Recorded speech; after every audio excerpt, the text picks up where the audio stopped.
What up, Facebook? How's it going, guys? We are going to talk today about all the things that you need to do to actually start making money consistently from your business and a lot of the things that you're missing. So we're going to talk about how to make sure that you have the money to run a business, how to make sure that you're marketing yourself correctly, how to create a sales process that consistently brings you revenue, how to keep and fulfill those customers and clients, how to administrate them, and then finally we can talk about being an executive and a leader. So if you guys want to make sure that you guys get notified when we go live, turn on notifications. There should be a little button, or you can actually save this video and come back to it later.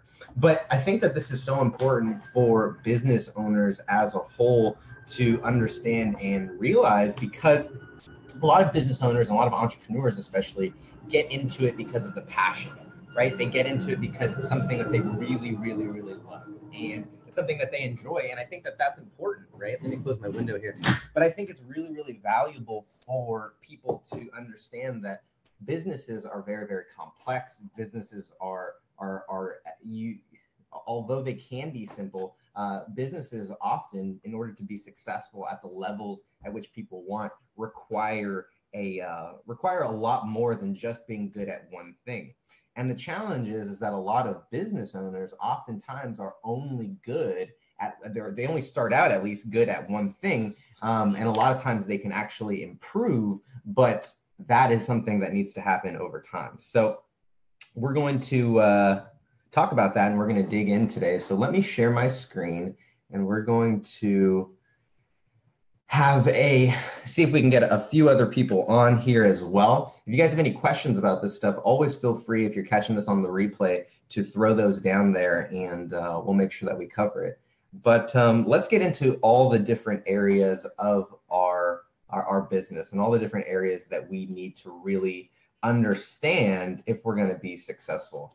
And when I think about like a hobby, right, a lot of people, maybe they have a lemonade stand, or maybe they do hair on the side, or I think that there are a lot of, in the past, a lot of entrepreneurs who kind of had these side gigs that were hobbies, really. And the difference between a hobby and a business is, I think a hobby is something that you put time and money into, and a business is something that you should be getting time and money back from. And so that's really the difference, and really what it comes down to when we're talking about building a business. And so if you are putting in more time and are putting in more money, or giving up more money than you are getting back from your business, well, then you have a hobby, right? And that's okay, because what's great about a lot of entrepreneurs these days is that they can turn a hobby into a business because of things like the internet, because of all these tools. And so I think that it's really, really valuable for you as a business owner, right, as an entrepreneur, to understand that if you are in that hobby kind of phase, like that's okay. I think I was there for much longer than I would have liked, and I was there for much longer than I even anticipated. But I think it is a stage that some people, go through, and that's totally normal. So Coop, what up, Coop? Thanks for hanging out, guys. I'm going to ask for your help here. Facebook, since the whole Congress thing, what's interesting is I used to get, close to 50,000 views on my personal profile every week. And this will just maybe be education for you guys. Now I'm trying to scrape, 40,000 views a month on my personal profile. And I think that it was natural for the kind of the Facebook slap to eventually happen, but it definitely happened to me. And so what I am doing now is going to be putting out more content here on the Millennial Skills page, just because it can have a broader reach, and it can have a broader impact on people. And that's really what we're trying to do. And so I'm going to ask you guys, if you guys were following me on my personal profile, that obviously you like the Millennial Skills page, that you turn on notifications, and then if you feel like this is valuable for people, that you share this stuff out. And Coop was actually someone who was around when I originally started talking about building a business and how to make sure that you're doing it the right way. And I think that this is really what I'm passionate about. Frankly, it's just that chatbots became the thing in the middle to talk about. And while it's not as sexy of a topic to talk about, we'll share a little bit about this so that you guys can really build a business for the long term. But I think about businesses like an order of operations, and a business really is just a math equation. It's funny. I was earlier today. I was putting together, just my financial statements, and I was doing it old school right here on pen and paper. But what was interesting is that it just, business really comes down to a number, right? It's a numbers game, right? Whether it is how many people are subscribing, whether it's how many people are buying, whether it's how many people are sticking around. I mean, it always comes down to a numbers game. And so for me, one of the first things that I learned in math that really stuck out to me was the order of operations. And I remember it being like this really kind of interesting moment when I knew how to do addition, right? I knew how to add, I knew how to subtract, I knew how to multiply. But then all of a sudden they started putting them together in this problem, and I wasn't just doing one at a time, but what I was doing is I was putting it all together. And what happened is that if I remember making mistakes and getting the answer wrong because I wasn't following the order of operations. And I remember the idea of wow, really having to okay, pay attention to the parentheses and then the exponents. And as a little kid, I didn't like getting the answer wrong. And so for me, that was something that I always paid a lot of attention to.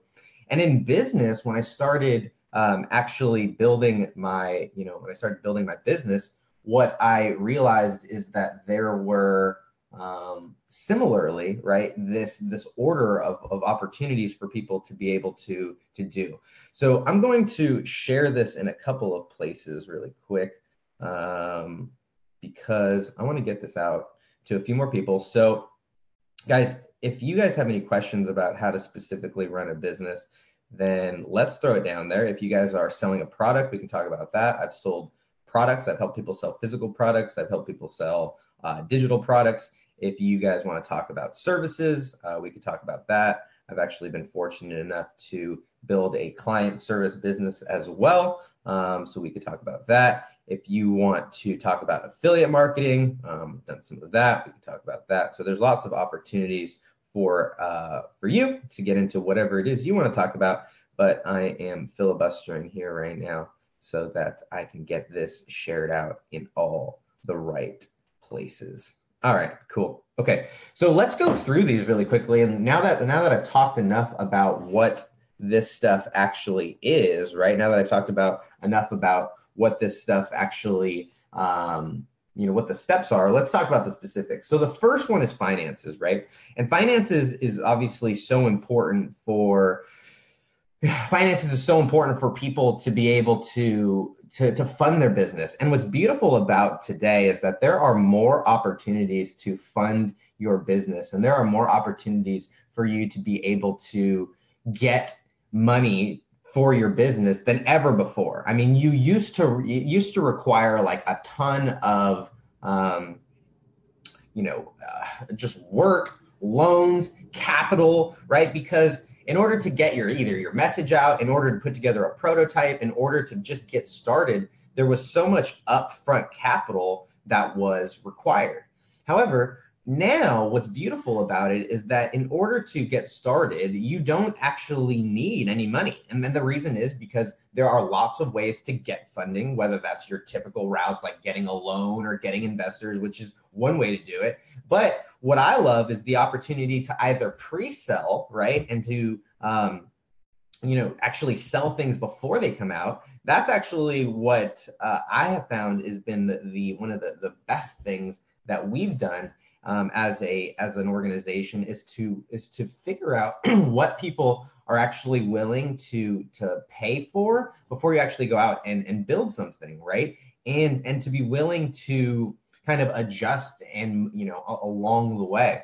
And so there are plenty of different routes, whether it's crowdsourcing, Kickstarter, right? Whether it is pre-selling stuff like I mentioned, you can definitely get funding if you have, you need more than, you definitely need more than an idea, right? You obviously need execution. And, one thing that I really enjoy is watching Shark Tank.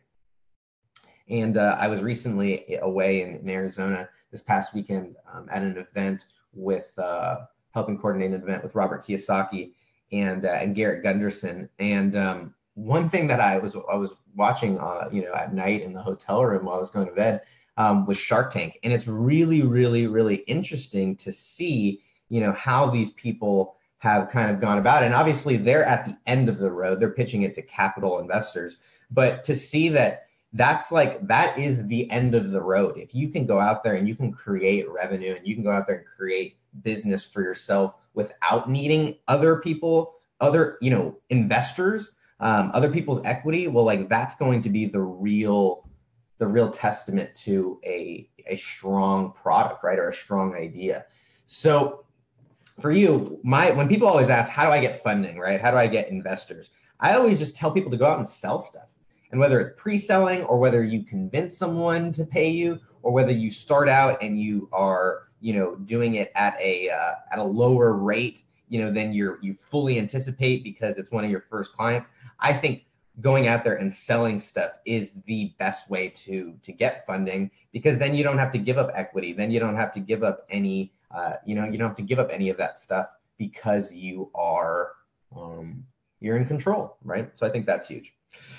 So let's see here. Next thing is marketing, okay? And when people always ask me how do I get clients? And for me, I'm a marketer, right? And I started out in direct sales, and so I realized that marketing was it was like planting seeds. And if you think about that old Bible parable, right? That old Bible verse, I think it was in the Bible. I'm sure the Bible stole it from somewhere else, but it was you cast a lot of seeds, and some of those seeds fall on the hard road. Some of them fall on, in thorns. Some of them get eaten up by the sun. And then there's just, there's a few certain amount that actually prosper, right?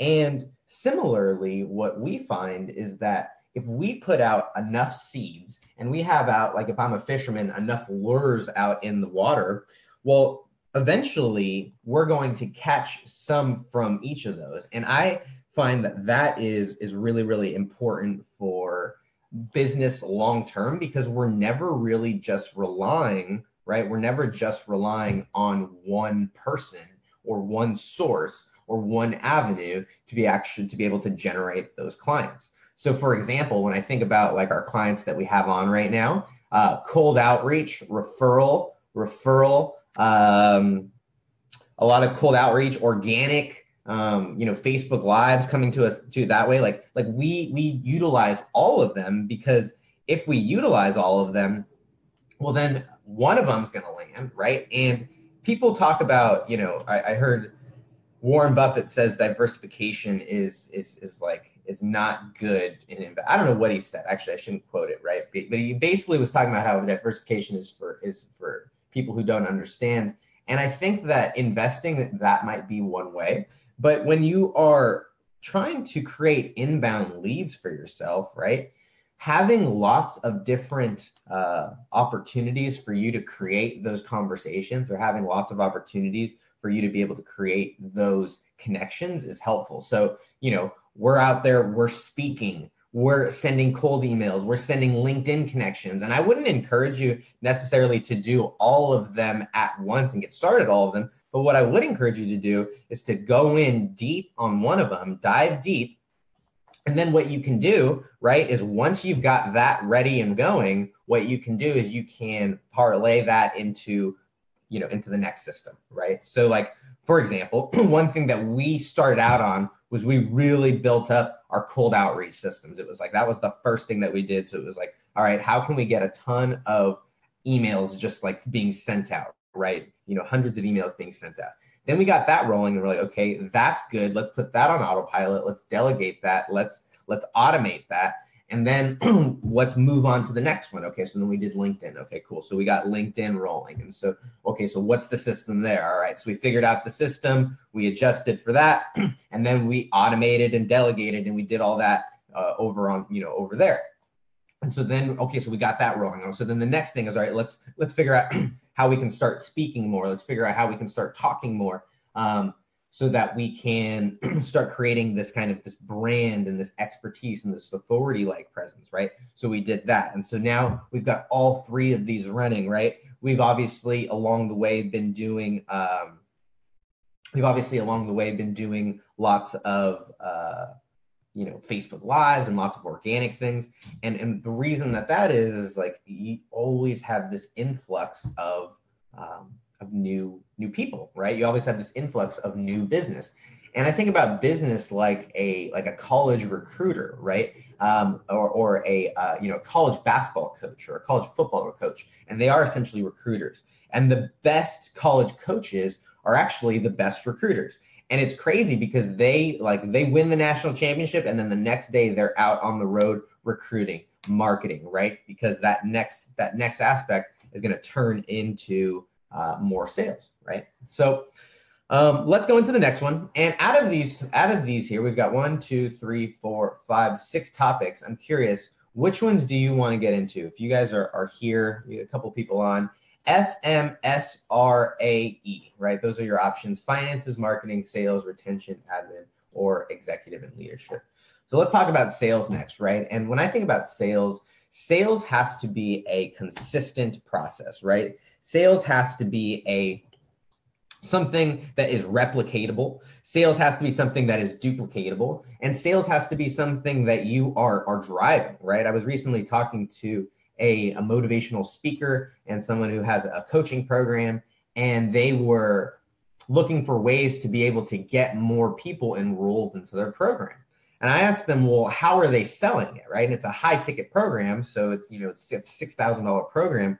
And he said that it requires an application process and requires a phone call for them to close them. And so for me, I'm like, okay, great, that's the sales process. Well, if that's what needs to be replicated, how are we getting people to apply? What are we doing to consistently drive those applications and those phone calls, right? And he had said that, well, we kind of put together a webinar and we were running that. They said that they were running that webinar, every 6 weeks or so. And I encouraged him and I told him, well, why don't you run that every single day? If it's an automated webinar, right? And it's just a video that you recorded, why not run that every single day to be driving applications so that you can get people closed on your $6,500 program? And at a certain point, there's going to be, there's going to be a number. Obviously, there's going to require a little bit of it's going to require some money to get people to apply. And then how many people apply actually turn into, actually members, right? And then you've got to pay maybe the salesperson. So there's some commission there. So you've got to figure out what is it worth, right?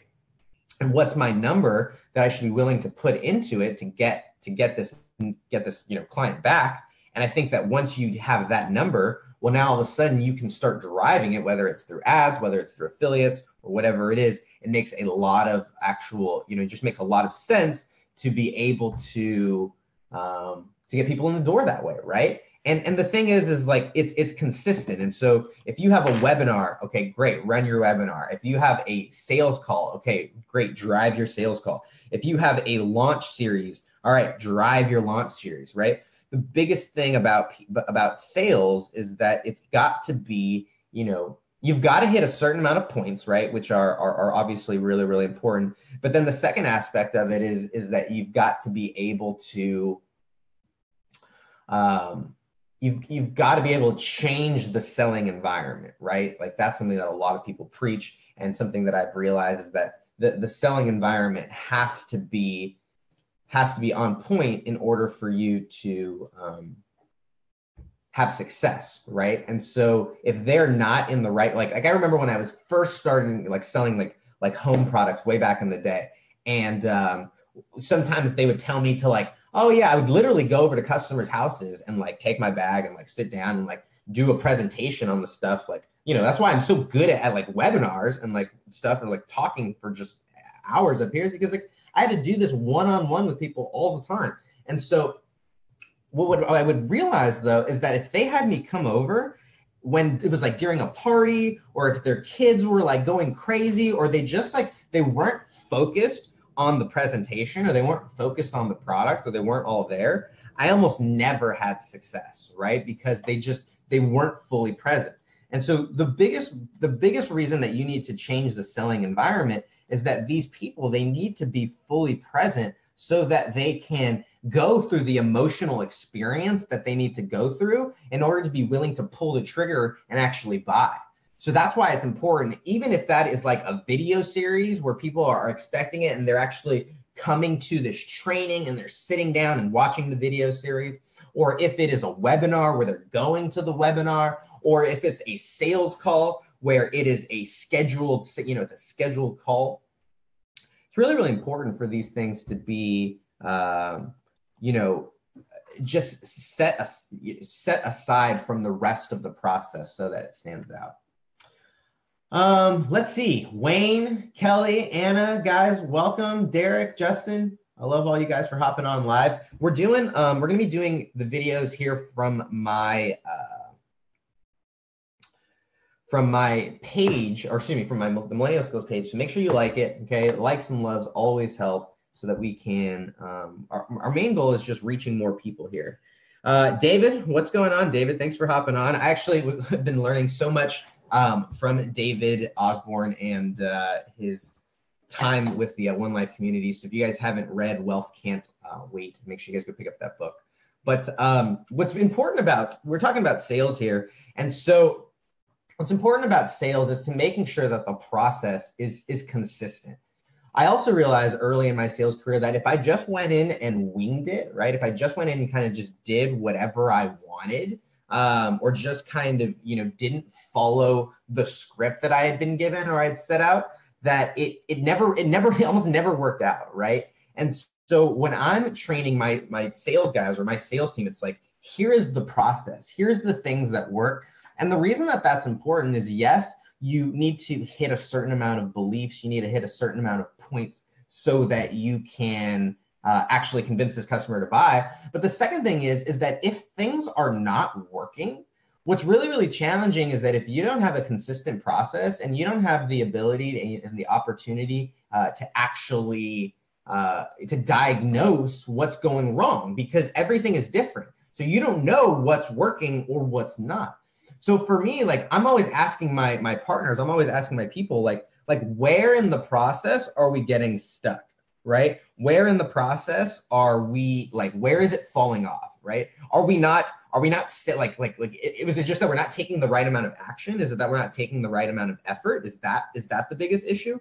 Or is the issue that we're taking the effort, but they're not responding? It's not converting, right? Okay, well, that's great. That's the second part of that's the next part of the process. So what are we doing there? Well, what are we saying there? What are the words? What are the headlines? What are the subjects? What's the copy there? What's the creative there? What does that step of the process look like? And how can we, right? Well, how can we improve that one, right? It tells us, it's like as a doctor, we don't just want to go in and chop off the arm because, well, hey, Mr. Doctor, I'm limping, right? It's not that my arm is hurt. It's I'm limping, right? So we need to properly diagnose. And if we're doing things differently every single time in the sales process, it doesn't allow us to be able to do that. So that's huge in the sales aspect. Simon, what's going on? AJ says that he feels like this is a hobby, but sometimes catches. So AJ, let's talk about that, right? And what I'm sharing with you is that there is an order of operations for businesses to be able to effectively go from that hobby stage where they are putting in time and money to a business stage where they are now getting back time and money. And that's really the transition is, are you going from just putting stuff in to this business should be able to create and sustain itself and actually give back to you, right? Whether that's time or money, or ideally both, right? Ideally. And so what's really, really important is for business owners to have systems in place for all of these different areas which I'm talking about, because they are all running. It's like your body, right? It's like you have a circulatory system, you have a respiratory system, you have a lymphatic system, you have an immune system, right? I don't know, whatever, you get it, right? You have all these different systems and they are collectively, you have a nervous system, right? You have they're collectively working together to put this body together. And it's like, there are some that take precedence over the other. However, in order to have a thriving body, you need to have all of them running. And in order to have a thriving business, you need to have all of them running. So quick engagement plug. If this is something that you guys are enjoying, let's get some more people on here. Likes and loves, always really helpful. And then tag somebody in here if you think they should be watching this, or share it out if you find this valuable enough. But let's keep going, because the first one is finances, right? You can't run a business if you don't know how to be able. You can't pay for it, right? Because businesses, it doesn't take, you don't have to put in money to make money, right? Like, let's make that really, really clear. I don't want to say it takes money to make money, okay? Because I hung out with Robert Kiyosaki this weekend, and biggest thing that I came away from him was that what he calls like the Midas touch. It's a book he wrote with the president, but basically he talks about the ability to create money from your mental capital or your relationship capital, right? And that's something that I stole from Garrett Gunderson.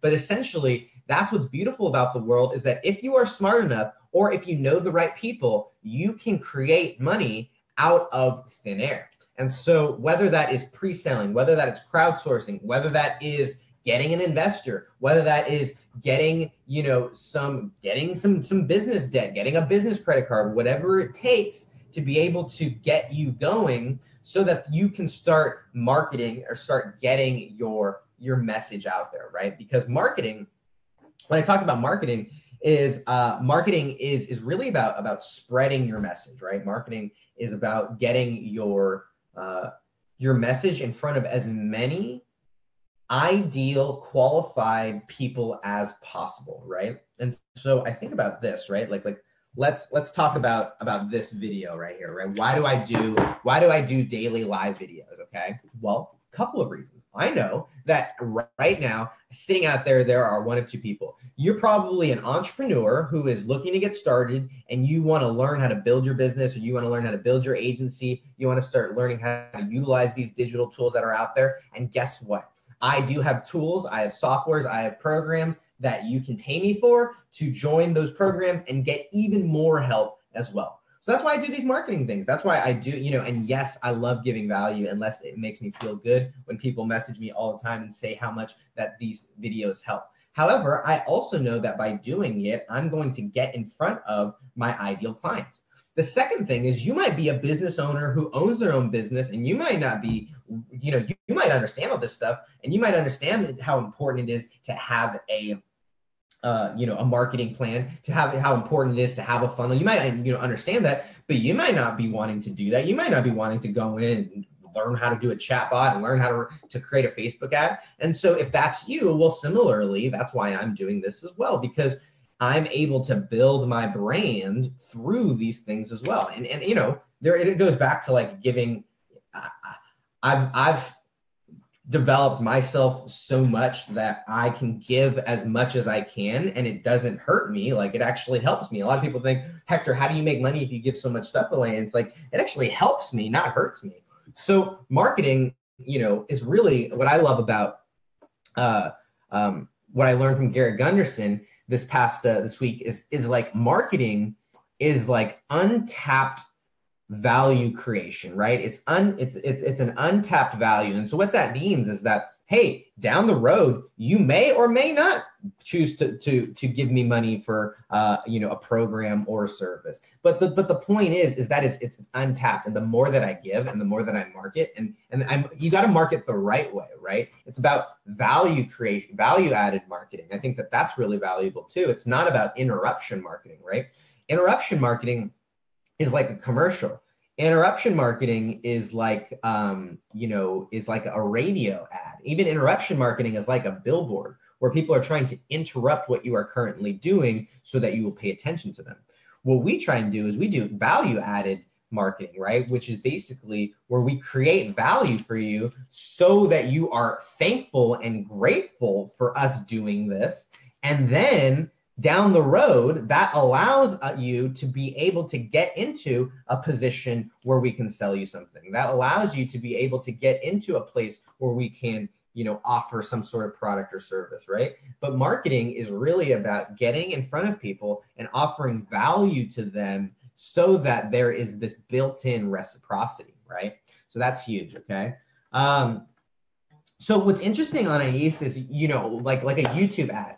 YouTube ads can be one or the other, okay? YouTube ads can be interruption marketing, and YouTube ads can be annoying, and you're like, why the freak am I watching this, right? On ACE, because it's you, I'll contain myself. Why the heck am I watching this, right? Or it could be a value added where you're like, whoa, what is this? This is awesome. I had no idea about this, right? And if it gets you to the point where you're excited that you saw that ad, then that is a value add. If it gets to the point where you're like, ugh, what is this annoying ad? Why can't I just skip this, right? Then that is interruption marketing, and it's a fine line. And similarly, YouTube ads, Facebook ads, they're all kind of in the middle there, right? I'd say, they're on this spectrum. But for you, if you can focus on, even if you're a physical product, right? Even if you're an e-commerce store, right? One of the things that really, really helped, did a world of difference for my wife's e-commerce store was when she created like outfit ideas, or like she would show like different outfits of people out there wearing it. Like it wasn't just like her like the product like in like a product picture, but it was actually like a customer who was using the product, and it showed them like how they were using it, and like it was e-commerce, it was like apparel, so it showed like the outfit, and it showed like like accessories, and like how they were like rocking it, and like that right there was actually a value add, right? That right there was an interruption. It wasn't, hey, buy this. It was, hey, look at how cool this outfit was put together, right? And I think that was a big, just a big shift that really, really helped her store really take off. So, hey, Tasha, what's going on? Tasha, if you're here, I'd love to share with you. Tasha has been someone who I've been so impressed with over the last little bit, because when she commits to something, she goes all in, right? And she's been doing Facebook Lives over the last little bit every day for, I don't know, I'd love to know, Tasha, how long you've been doing Facebook Lives every day. But I see her showing up on my newsfeed every single day, and it's awesome. And that's why I started doing Facebook Lives every day, because you show up on people's newsfeeds, people notice, right? Here's what I would share with you, Tasha, and every single person who is out there creating content for their marketing, okay? Marketing does not have to be Facebook Lives. Marketing does not have to be blogs, podcasts, YouTube channels. That's like, that there's a big misconception that you have to be an influencer, that you have to be this public figure, that you have to create massive amounts of content in order to go out there and market yourself well. No, the great thing about that is that it does two things. If you are willing to be consistent enough to put out content, and if you are willing to get over your internal fears about all the bullshit that hold people back. Oh, I'm not good enough. Oh, I don't do this. All the stuff. Oh, I don't have a camera. Oh, I don't have time. All that. If you can get over that, the beauty of creating content and doing this is that you create a brand, and you also create this marketing channel, right? So even branding and marketing are actually different, right? Branding and marketing are a little different, right? Marketing is what you're doing when you're actually there, right? When you're actually showing up. Branding is what happens when you disappear and it's just the customer. Branding is what the customer thinks and feels about you when you are not there. So it's actually like that's really, really, like, there's even a big, if we want to put one more over here, right? Like in between,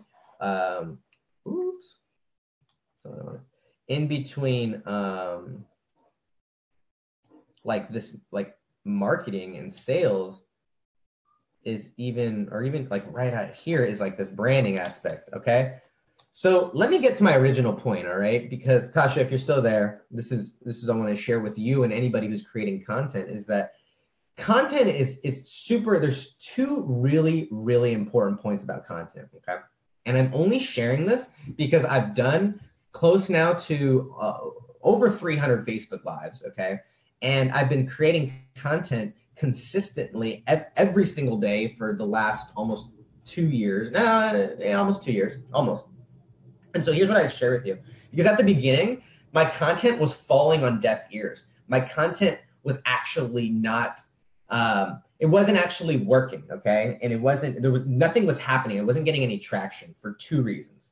The first reason is I was just putting out content and I was just sharing it with my friends, or I was just sharing it with my family. I was just sharing it with the people who were already on my Facebook feed, my Facebook friends list, because that's where I was putting out my content. Now, the other side of it, right? The other side of it is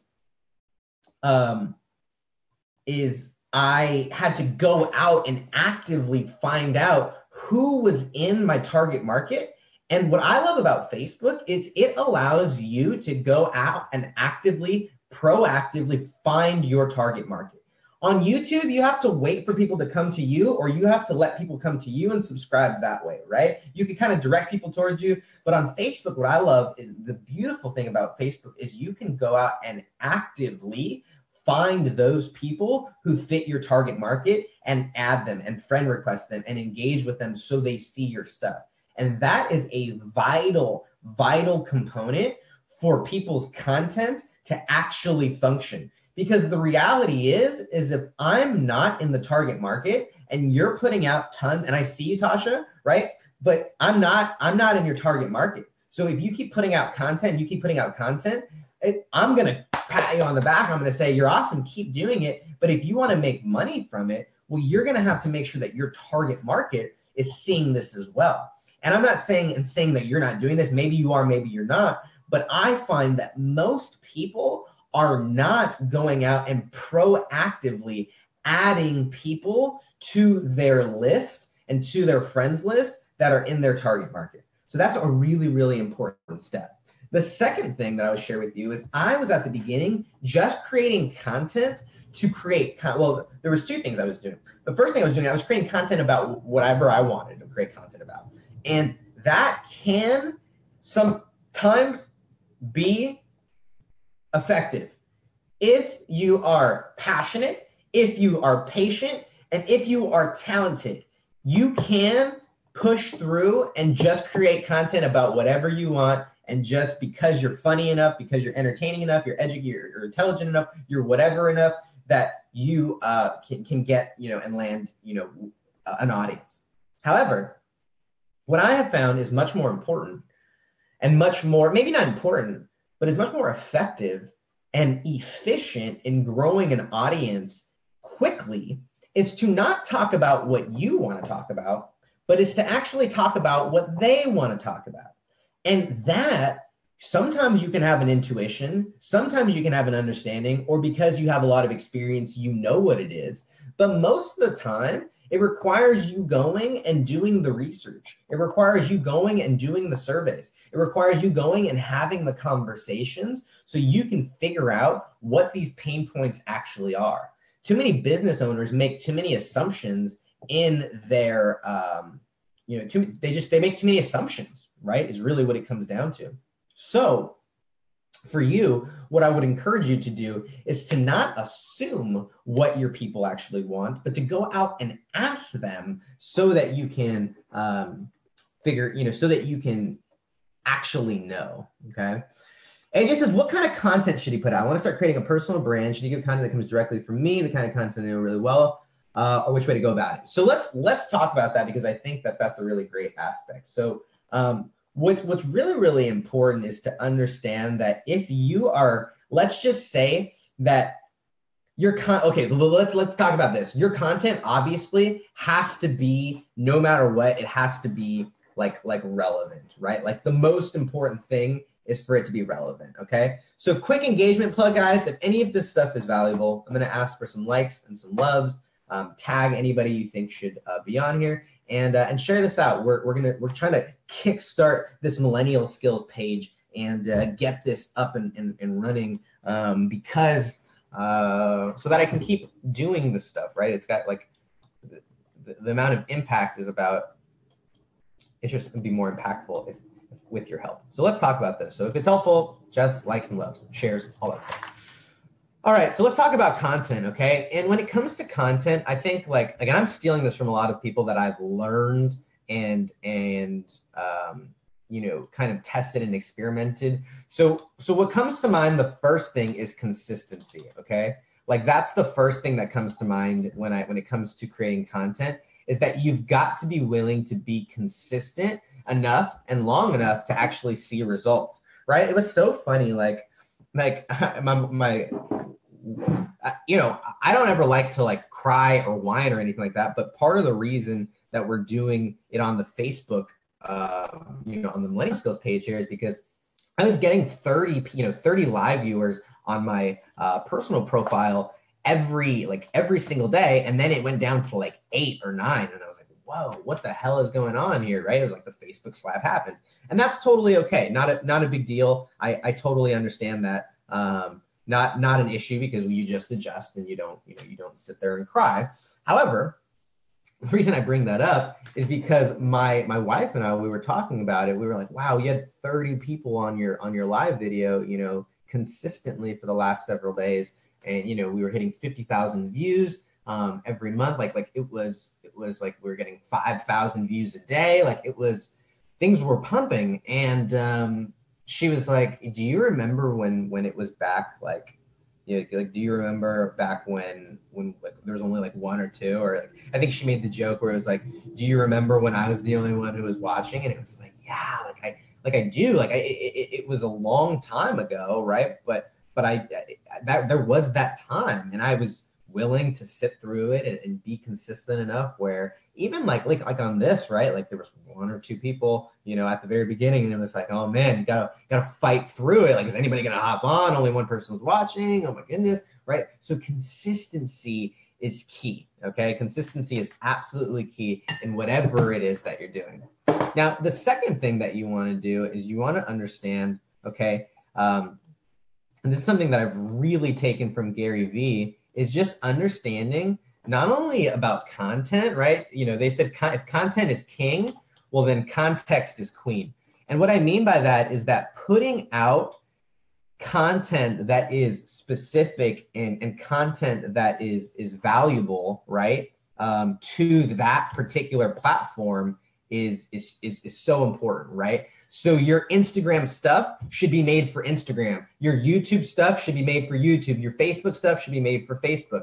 And for me, like, what I realized was, like, even for me, like, I know right now I'm not doing a good enough job on YouTube, because all I'm doing right now is I'm taking my Facebook lives and I'm just downloading them and I'm uploading them to YouTube. And I know that that's not the best thing, okay? The best thing would actually be to create something especially for YouTube, right? Which is edited, that's a little more polished, a little tighter, less less engagement, you know, hey, likes, like I would take out all that stuff. But for me, right, I wasn't being consistent enough, okay? I wasn't even posting anything on YouTube. So I was like, all right, let me get the consistency part, and then I'll get the context part. So I think that if there is an order of operations, it's about, you definitely want to do both, but make sure that you're consistent, and then make sure that you are creating content specifically for that platform, okay? Now, this is really, really like important for things like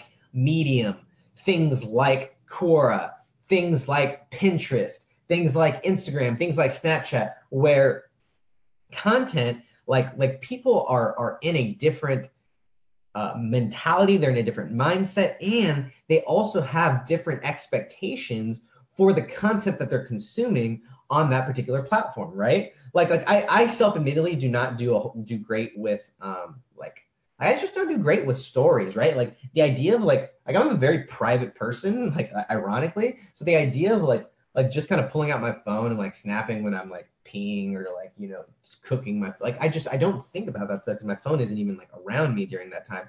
However, some people are really good at that. And if they are, well, understanding that people have lower expectations of the content that's on Snapchat is really, really helpful to understand, because people have different expectations of a snap than they do of an Instagram story, right? Like people will sit there and on their Instagram stories, they'll like create them and polish them and upload these special kind of fancy things. And it's like on a snap, it's a different kind of expectation. And similarly, wherever you are putting out content, understanding the expectations that your customers have on that particular platform is vital, right? Is super vital. Okay, so cool. So already answered a ton of questions. Guys, we've been here for 40 minutes or so. I was supposed to have a call with my partner a few minutes ago. So here's what I'm going to ask, guys. Quick engagement plug, okay? Likes and loves, those things always help. We're going to try and build up this Millennial Skills page and make sure that we can, Marshall says it's crazy, and I think it's crazy too, but it totally, it is what it is, right? Like, it was pumping, and I made a ton of money because I was getting, thousands and tens of thousands of views sometimes on a daily basis. And so I didn't even pay for it. All I had to do was just hop on and, do a live video. So for me, I'm not going to be of the mind of like complaining. What I'm going to do is just adjust. And this is part of the adjustment. It's coming here and being, all right, well, if I'm going to get the same amount of reach, if I'm going to get the same amount of engagement on my personal profile as I am on my business page, might as well do it on my business page, because then it can be shared. It's trackable. These things like everything, all that stuff is so much more valuable. So for you guys, just like you guys are seeing the pivots here as well. So that's huge. All right, guys, we'll talk about the rest of the stuff later. Retention and admin, like we talked about the front end of it. And here's the thing. This right here, right? If you're not doing these, it doesn't matter how great of a product, it doesn't matter how great of a service you have, if you are not consistently marketing yourself, if you're not consistently driving sales. And then what I'm realizing right now is like, all right, we're making all this money. We got to fucking keep some of it. We got to be smarter with our decisions, like the finances, and not only securing funding to make sure that you can live, eat, and all that stuff, but then being smart with it so that you can keep as much of it as you can is like of the absolute most importance as well. And so those three things at the beginning, and if you do that, man, it will buy you a runway to improve your product. It will allow you the funds and the resources to outsource that fulfillment, right? And then you can work on growing and scaling, which is the executive aspect of it. And if we get there, we'll talk about it. But that's, man, I want to share some things with you that I think will be really helpful in these first few aspects of it. The marketing and sales, most importantly, because most of you guys have enough to fund your business. You need a fucking PayPal account and you need a business page. That's it, okay? And maybe now, you might want to start looking, because this whole Facebook slap is happening, you might want to start looking at running paid ads, right? That's why the Facebook slap is happening, because they want you to run ads, right? They're like, whoa, these guys are making way too much money off their personal profile. They're not giving us shit. And I'm like, hey, I get that. I totally understand that, right? So maybe it's about running ads. Maybe it's about going on, LinkedIn, Quora. Maybe it's about attacking some of these other platforms and spending more time on there, depending on what your business, what your niche is, right? So I think that's so important. All right, guys, quick engagement plug. Make sure you guys turn on the notifications here, okay? Make sure you like the Millennial Skills page, because this is where we're going to be doing all of our live videos as well. I don't really know if I'm going to be doing them for my personal page anymore. We're getting, it just, I'll share it out onto my personal page, but everything will be from here, because that's what I like once again, it's like Gary Vee. He's like, don't listen to what I say, like watch what I do. And it's like, similarly, I was doing daily live videos on my personal profile. And now I'm like, okay, F that. It's not working like it used to. I'm going to be doing daily live videos on my business page. So if you guys want to see those, turn on the notifications, turn on the, make sure you like the page, and then go on and turn notifications on, okay? Share it out, do all the good stuff that will let more people know this. And then if you guys got questions, come holla at me. Come holla. All right, Marshall, stop being a little bitch. All right, go do it. The rest of you guys, go follow Marshall. Okay, if you guys want to get motivated, okay, he's the guy to motivate you. All right, you guys want to change your mindset, he's the guy. I'm telling you the tactical stuff. That guy's the one that's gonna go fire you up. So what's the Facebook group is the Unstoppable Mindset Society, and it was awesome is he had a bunch of people going through a challenge where people were just hopping on doing live videos like their first time ever, and so anyways, go follow Marshall if you guys want to crush your mindset. And then make sure you like Millennial Skills, and Go keep rocking shit, guys. Keep building your business despite all of this stuff. Okay, Facebook and Zuckerberg can never take you down. All right, that's for sure. I'm out.